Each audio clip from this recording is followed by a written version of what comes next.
মারতে থাকে। নৃশংস নিষ্ঠুর আচরণ করা হয়েছে। উপরের 7 তলায় এখানে অনেক লোক। এই সেলগুলোতে খুব আর্লি টাইমে মানুষ ছিল, তাহলে এখানে আমরা তাজা খাবার পাই। ইসলামকে শেষ করে দেওয়ার জন্য এদের একটা বিশাল ভূমিকা ছিল।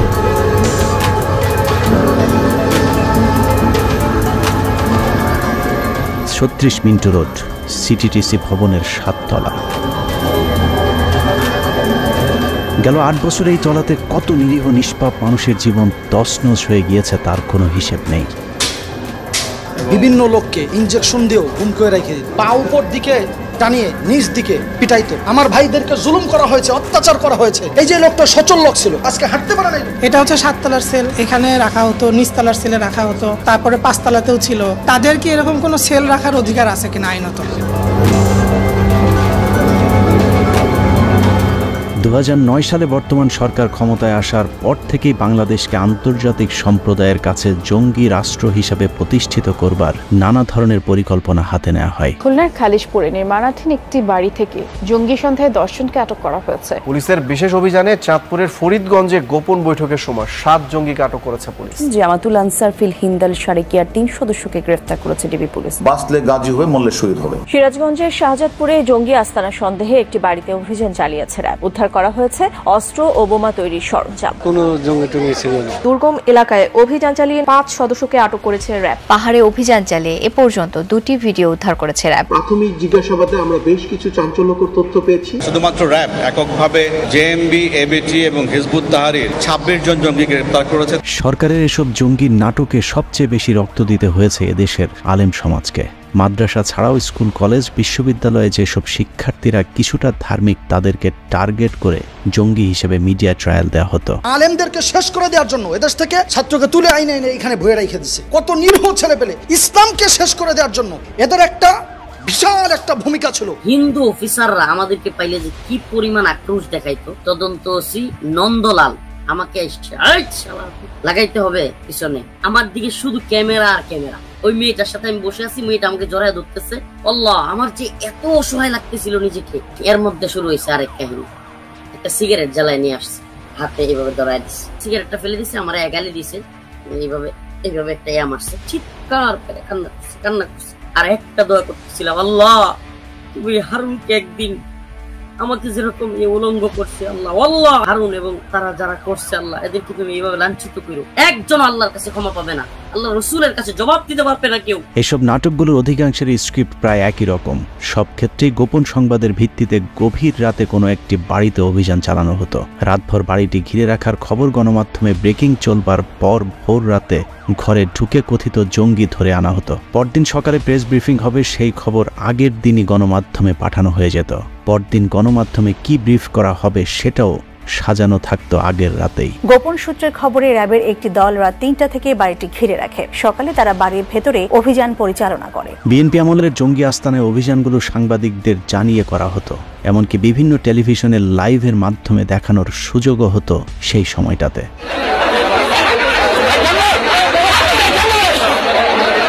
কিন্তু আওয়ামী লীগের জঙ্গি অভিযানে আজ পর্যন্ত কোনো সাংবাদিকদের আগে থেকে জানানো হয়নি। বিভিন্ন জঙ্গি আস্তানা ঘিরে রাখার নাটক সাজানো হলেও তার ভেতরে আসলে কি হচ্ছে তা দেখারও সুযোগ হয়নি কোনো সাংবাদিকের। বেশ কিছু জিহাদি বই পেয়েছি, প্রচুর পরিমাণ বিস্ফোরক, যার ভিতরে রেডি আইডি সহ সেগুলো রয়েছে। এ ধরনের নাটক সাজিয়ে গেল 15 বছর আওয়ামী লীগ সরকার কত মানুষকে গুম, খুন আর কত মানুষকে বছরের পর বছর জেলখানায় বন্দী করে রেখেছে তার কোনো হিসেব নেই। আমরা এখানে সিটিটিসির গুম সেল দেখলাম।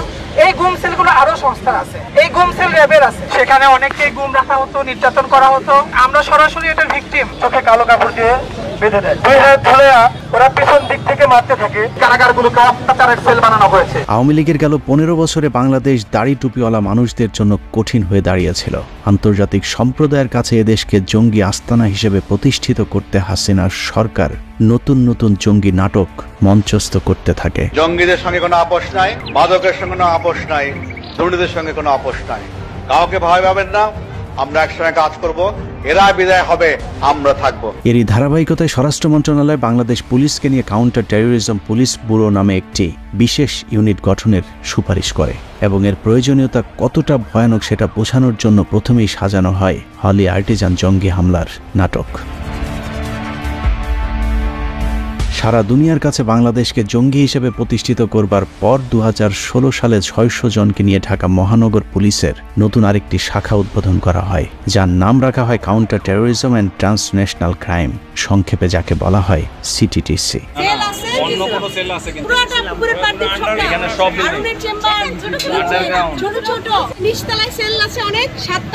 ইসলামী বইও পাইছি, কোরআন শরীফের কভার পাইছি, ছোট ছোট সেল যেগুলাতে কোনো জানালা নাই, উপরের 7 তলায় ওখানে অনেক রুম। প্রথম দিকে পুলিশের বিশেষ এই শাখাটি খুব বেশি আলোচনায় আসতে না পারলেও 2021 সালে স্বরাষ্ট্র মন্ত্রণালয়ের উপসচিব ধনঞ্জয় কুমার দাসের স্বাক্ষরিত প্রজ্ঞাপনে পুলিশের উপমহাপুলিশ পরিদর্শক মোহাম্মদ আসাদুজ্জামানকে সিটিটিসির প্রধানের দায়িত্ব দেওয়া হয়। মূলত হকপন্থী আলেমদের বেছে বেছে জঙ্গি বানানোর পরিকল্পনা বাস্তবায়ন করতেই র এজেন্ট ধনঞ্জয় তাকে এই পদে বসায়। গোল্ড স্মাগলার ধনঞ্জয়ের সাথে আগে থেকে আসাদুজ্জামানের ঘনিষ্ঠতা থাকায় ধনঞ্জয় কোটায় সিটিটিসি প্রধানের পদ পাগিয়ে নেয় সে। গ্রেপ্তারের পরে আরো ভয়ঙ্কর তথ্য পেয়েছি, বিদেশীয় অনেক টিম এসে তাদের দেশে যে সকল এরকম বিকৃত মনা অপরাধী ছিল তাদের বিষয়ে তারা তথ্য নিয়েছে। ভারতীয় কোটায় দায়িত্ব পেয়ে একের পর এক সুপার ডুপার হিট সব জঙ্গি নাটক মঞ্চস্থ করতে থাকে আসাদুজ্জামানের সিটিটিসি। 2021 সালের পরে আজকে পর্যন্ত বাংলাদেশে কোনো ধরনের কোনো জঙ্গি হামলার ঘটনা ঘটে নাই। আমাদের জনগণ সচেতন হচ্ছে,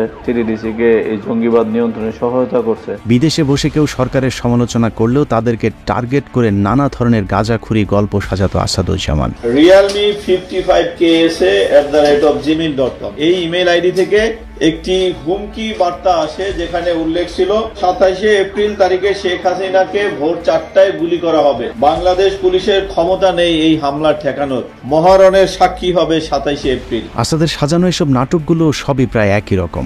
দাড়ি টুপিওয়ালা লোকজনকে ধরে নিয়ে গুম করে রাখা হতো কয়েক মাস, এরপর গুম হয়ে থাকা আলেমদেরকে হঠাৎ করেই কোনো এক কথিত জঙ্গি আস্তানায় আবিষ্কার করা হতো। এসব নাটক করতে গিয়ে 1.5 মাসের শিশুকে পর্যন্ত হত্যা করেছে পাষণ্ড আসাদুজ্জামান। 10 জন জঙ্গিকে আমরা গ্রেপ্তার করতে সক্ষম হই, এর মধ্যে 4 জন পুরুষ, 6 জন মহিলা, সাথে 3 জন ছোট্ট শিশুও ছিল। সাংবাদিকেরা আসাদুজ্জামানের এইসব গাঁজাখুরি গল্পকে কখনোই কোনো ধরনের যাচাই বাছাই না করে একপাক্ষিক খবর প্রচার করেছে। তাদের সেই মিথ্যা সংবাদের কারণে কত নিরীহ মানুষের পরিবার ধ্বংস হয়ে গিয়েছে তা একে একে বের হতে শুরু করেছে। বাথরুম প্রস্তাবখানা গেলে ওরা যে কয় মিনিট বলে দিবে, এই কয় মিনিটের মধ্যে আসতে হবে। লটকায়া কারেন্টের শর্ট দিয়া আমাকে তারা পিটানো শুরু করলো। আমাকে বলতেছে তুই একমাত্র সঠিক ধর্ম ইসলাম, এই কথা কেন বললি? তোকে বলতে হবে সকল ধর্ম সমান, কারণ এটা গণতন্ত্রের দেশ, গণতন্ত্রের দেশে তুই গণতন্ত্র অনুযায়ী চলতে হবে। টুপি দাড়ি নিয়ে দুপুর 12টার সময় টিএনটি কলেজের সামনে পিচডালা রাস্তার সামনে আমি জঙ্গি এবং নাশকতা করার জন্য একত্রিত হয়েছি। এটা হলো এজাহারে লিখেছে এবং এটা নাটক সাজিয়েছে। এরপরে স্বীকারোক্তির অবস্থা দেখেন, ম্যাজিস্ট্রেট বলতেছে সত্য কথা বলবেন, মিথ্যা কথা বলবেন না। জি ঠিক আছে স্যার, মিথ্যা কথা বলবো না, সত্য কথা বলবো। তো আমাকে জিজ্ঞাসা করছে আপনাকে কবে গ্রেফতার করেছে? স্যাররা বলে দিয়েছে যে গতকালকে অ্যারেস্ট করেছে। আসলে কবে করেছে?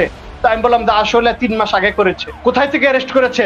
আমি বললাম স্যাররা তো শিখাই দিয়েছে টিএনটি কলেজের সামনে থেকে করেছে। তো ম্যাজিস্ট্রেট জিজ্ঞাসা আসলে কই থেকে করেছে? আমি গুলশান থেকে করেছে। সে বলে হুজুর রমজান মাস সূরা ফাতিহাটা পড়েন। আমি সূরা ফাতিহা পড়লাম। সূরা ইখলাসটা পড়েন। তো আমি সূরা ইখলাস পড়লাম। সে আমার জিজ্ঞাসা আহমদ শফি সাহেবের চিনেন কিনা, ওনার সাথে আপনার কি সম্পর্ক, ওহাবি সুন্নি কি, উপহাস করে সে এগুলো জিজ্ঞাসা করতেছে। আর সে লিখতেছিল কাউন্টার টেরোরিজম বা সিটিটিসি যে স্বীকারোক্তি দিয়ে দিছে কম্পোজ করে, সেটা সে হাতে লিখতেছিল। বাংলাদেশের সংবিধান অনুযায়ী কোনো ব্যক্তিকে তার অপরাধ প্রমাণিত হওয়ার আগ পর্যন্ত অপরাধী বলা যাবে না, যে কারণে আটক ব্যক্তিদের ব্যক্তিগত গোপনীয়তা রক্ষার বিধান রয়েছে। কিন্তু গেল 15 বছর ধরে দেখা গেছে এক অদ্ভুত দৃশ্য। মানুষকে ধরে নিয়ে যাওয়া হতো, তারপর তাদেরকে মিডিয়ার সামনে এনে হাজির করার পর কোনো ধরনের বিচার তদন্ত ছাড়াই বিচারকদের মতো করে তাদেরকে দোষী সাব্যস্ত করে তারপর গণমাধ্যমে প্রচার করা হতো, যা বাংলাদেশের সংবিধানের সাথে সাংঘর্ষিক। জামাতুল আনসার ফিল হিন্দাল শারকিয়ার বিরুদ্ধে সিটিটিসির অভিযান অব্যাহত আছে। এই সংগঠনের শীর্ষ পর্যায়ের অনেককেই গ্রেপ্তার করেছি। আগামী দিনের জিহাদ করার জন্য তারা নিজেদেরকে প্রস্তুত করতেছিল এবং তারা ইতিমধ্যে বেশ কিছু অস্ত্র সংগ্রহ করেছে। আসাদুজ্জামানের সিটিটিসিতে যাদেরকে আটক করা হতো তাদের পরিবারের কাছ থেকে নেওয়া হতো মোটা অঙ্কের টাকা। এসব টাকা পয়সা কালেকশনের দায়িত্ব ছিল আসাদুজ্জামানের স্টেনোগ্রাফার নজরুল ইসলাম প্রামাণিকের হাতে। আসাদুজ্জামানের এই অন্ধকার জগতের সবকিছু নিয়ন্ত্রণ করত নজরুল ইসলাম। পুলিশের একটি সূত্র জানিয়েছে আসাদুজ্জামানের পিয়ন নজরুল ইসলাম প্রামাণিকের ঢাকার উত্তরা মিরপুর আর গ্রামের বাড়ি জামালপুর মিলিয়ে অন্তত 100 কোটি টাকার সম্পত্তি রয়েছে।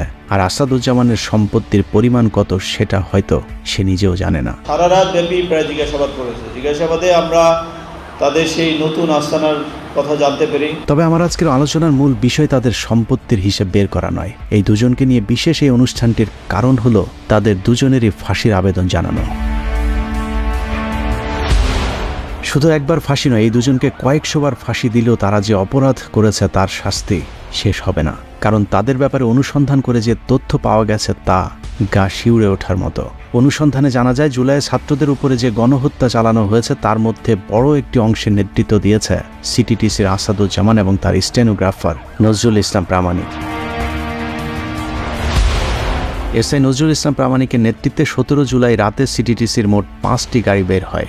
এই গাড়িগুলোতে অস্ত্র ভর্তি করে ঢাকা দক্ষিণের প্রতিটি ওয়ার্ডে গিয়ে তালিকাভুক্ত ছাত্রলীগ যুবলীগের কাছে পৌঁছে দেয় নজরুল। আসাদুজ্জামানের নির্দেশে ওই রাতে মোট 350 অস্ত্র সরবরাহ করা হয় বলে জানিয়েছে সূত্রটি। এসব অস্ত্র সরবরাহের মূল উদ্দেশ্য ছিল আন্দোলনকারী ছাত্রদের উপর গুলি চালানো। হাসিনা সরকারকে যে কোনো উপায়ে ক্ষমতায় টিকিয়ে রাখতে যত লাশ প্রয়োজন তত লাশ ফেলার পরিকল্পনা ছিল সিটিটিসির। সূত্রের তথ্য অনুযায়ী 17 জুলাই সারা দেশে ইন্টারনেট বন্ধ করে দেওয়ার সময় থেকে 4 আগস্ট পর্যন্ত আসাদ এবং নজরুলের নেতৃত্বে অন্তত 150 আন্দোলনকারীকে হত্যা করা হয়। 5 আগস্ট শেখ হাসিনা পদত্যাগের আগ মুহূর্তে সর্বোচ্চ বল প্রয়োগ করে ছাত্র জনতাকে হত্যা করে পুলিশ। বিভিন্ন জায়গায় গাড়িতে করে লাশ ফেলে আসার যে দৃশ্য সোশ্যাল মিডিয়াতে দেখা গিয়েছিল সেগুলোরও বেশিরভাগ সিটিটিসি প্রধান আসাদুজ্জামানের নির্দেশে নজরুলই করেছিল। এসব হত্যাকাণ্ডগুলো নির্দিষ্ট কয়েকটি জায়গায় ঘটানো হলেও তারা সেই লাশগুলো বিভিন্ন জায়গায় ছড়িয়ে ছিটিয়ে ফেলে আসছিল, কারণ এসব লাশ দেখে যেন আন্দোলনকারীদের মধ্যে আতঙ্ক ছড়িয়ে পড়ে। আমাদের কাছে সিটিটিসির আসা একটি কথোপকথনে দেখা যায় 5 তারিখ সকালেও তারা দ্রুত সময়ের মধ্যে গুলি করবার জন্য অনুমতি চাইছেন। একটু খেয়াল রাখো, ওইদিকে নাকি জমা হচ্ছে। ডিএমসির সামনে প্রচুর লোক, আমরা এখানে ডিসপাস করেছি, সব হাসপাতালে ঢুকেছে। স্যার একটু হাসপাতাল ক্লিয়ার করে দিলে ইউনিভার্সিটি ক্লিয়ার থাকবে, একটু বলুন স্যারকে।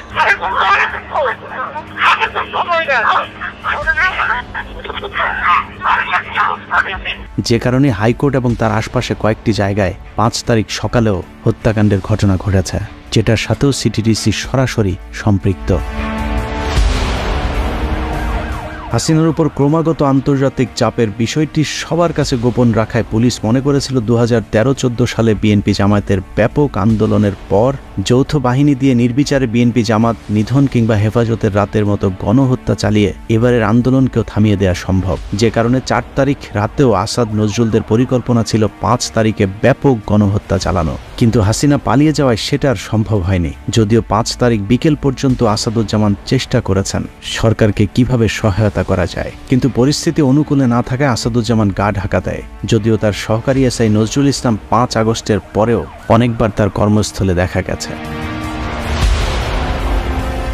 সিটিটিসির নৃশংসই বর্বরতম গণহত্যার খবরে বর্তমান আইজিপি থেকে শুরু করে ডিএমপি কমিশনার সকলেই হতবাক। যে কারণেই গেল 19 তারিখে সিটিটিসির প্রধান আসাদুজ্জামানকে চাকরি থেকে অব্যাহতি দেওয়া হয়, কিন্তু এসআই নজরুল ইসলামের ব্যাপারে এখনো কোনো সিদ্ধান্ত নেওয়া হয়নি।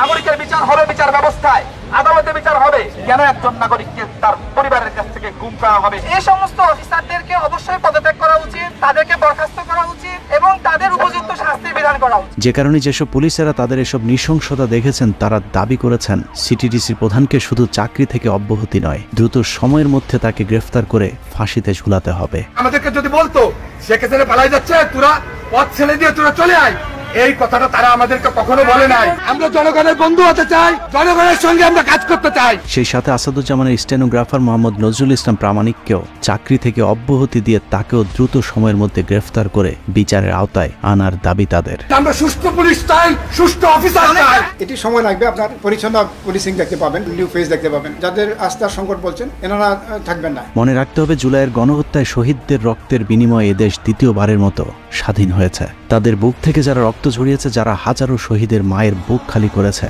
তাদের কাউকেই 1 ইঞ্চি ছাড় দেওয়ার কোনো সুযোগ নেই। আল্লাহ হাফেজ।